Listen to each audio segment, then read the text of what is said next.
The first shocks, controversies, and big lessons of the 2026 FIFA World Cup. The 2026 FIFA World Cup is only a few days old, but already it has delivered everything football fans love. Goals, controversy, passionate supporters, emotional moments, tactical battles, and debates that stretch far beyond football itself. As the tournament unfolds across the United States, Mexico, and Canada, millions of supporters are beginning to identify which teams look like genuine contenders and which nations may already be facing an early flight home. Yet among all the stories emerging from the opening days, none has generated more discussion across Africa than the defeat of South Africa against Mexico. When Mexico defeated South Africa 2-0 in the opening match of the tournament, the result immediately became one of the most discussed football topics on the African continent. Mexico dominated large parts of the game and eventually secured a historic opening victory. South Africa's task became much harder after 2 players were sent off, leaving Bafana with only 9 men for part of the match. Mexico's Julian Quiñones and Raúl Jiménez scored the goals that gave the hosts a dream start to the competition. For many African football supporters, however, the conversation was not limited to football. Social media platforms quickly filled with comments linking South Africa's defeat to the xenophobic attacks that have affected immigrants from several African countries over the years. Some fans argued that South Africa has not done enough to address the concerns of fellow Africans living within its borders. Others insisted that football should never be mixed with politics or social issues, and that Bafana should receive the same support as every other African representative. The debate revealed a difficult truth. International football is rarely just about football. National teams often carry the weight of their country's reputation, history, politics, and social challenges. Fairly or unfairly, many supporters bring those issues into their interpretation of sporting results. From a football perspective, South Africa's defeat exposed several weaknesses. Their defensive organization struggled under pressure. Their discipline became a major issue. Most importantly, they failed to create enough dangerous opportunities against a Mexican side that appeared comfortable for much of the evening. The 2 red cards effectively ended any realistic hopes of a comeback. Mexico, on the other hand, could hardly have asked for a better beginning. Playing in front of a passionate home crowd, they demonstrated composure,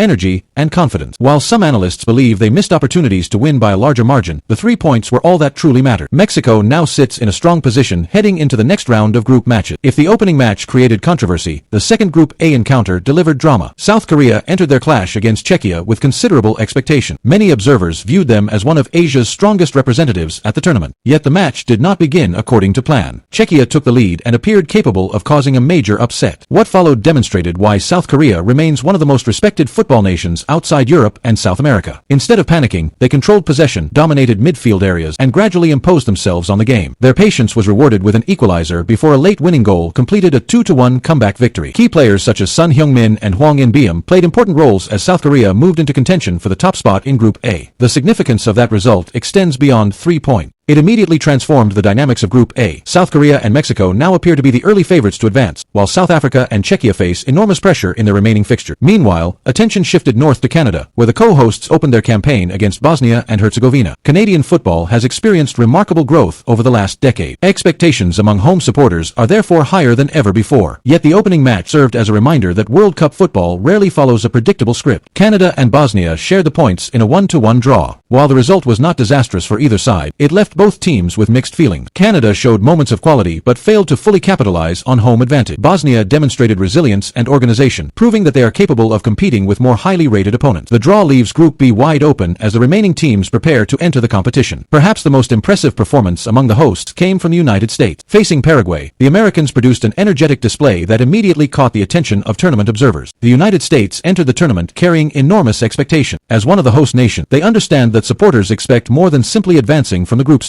Their performance suggested they may be capable of meeting those expectations. The Americans attacked with confidence, moved the ball quickly, and demonstrated the kind of intensity that often characterizes successful tournament teams. A strong victory over Paraguay placed them in an excellent position within Group D and sent a message to future opponents that they intend to compete seriously for a deep tournament run. Beyond the results themselves, several broader themes are already emerging from the competition. The first is the importance of discipline. South Africa's collapse after the red cards serves as a warning to every team in the tournament. At this level, numerical disadvantages are often impossible to overcome. Coaches across the competition will undoubtedly use that match as an example when speaking to their players. The second lesson is the growing competitiveness of international football. South Korea needed a comeback victory. Canada failed to win despite home support. Even traditional powers understand that every match presents unique challenges. The expanded 48-team format has created opportunities for nations that might previously have struggled to qualify. As a result, the gap between favorites and underdogs appears smaller than many expected. The third major storyline involves the host nations themselves. Mexico, Canada, and the United States entered the tournament carrying the hopes of millions. So far, Mexico and the United States have enjoyed strong starts, while Canada remains a work in progress. Their performances will heavily influence the atmosphere surrounding the tournament during the coming weeks. African football supporters are also closely monitoring the fortunes of the continent's representatives. South Africa's defeat has generated concern. However, teams such as Morocco, Senegal, Ghana, Ivory Coast, Algeria, Egypt, Cape Verde, and DR Congo have yet to make their mark on the tournament. Many observers believe the strongest African performances may still be ahead. The continent has consistently produced surprises at World Cups, and there is every reason to believe 2026 could be no different. As things stand, Mexico and South Korea appear to hold the early advantage in Group A. Canada remains in a competitive position after earning a point. The United States has provided one of the strongest opening statements of the tournament. South Africa faces the most urgent challenge of all, responding positively after a disappointing start. Yet history teaches us that World Cups are not won in the opening week. Teams that begin poorly sometimes recover magnificently. Teams that start brilliantly occasionally collapse under pressure. Momentum can change in a single match. That uncertainty is exactly what makes the FIFA World Cup the greatest sporting event on earth. Only a few matches have been played, but already the tournament has delivered emotion, controversy, excitement, and unforgettable talking points. If the opening days are any indication, football fans around the world are in for an extraordinary month. The story of the 2026 FIFA World Cup has only just begun.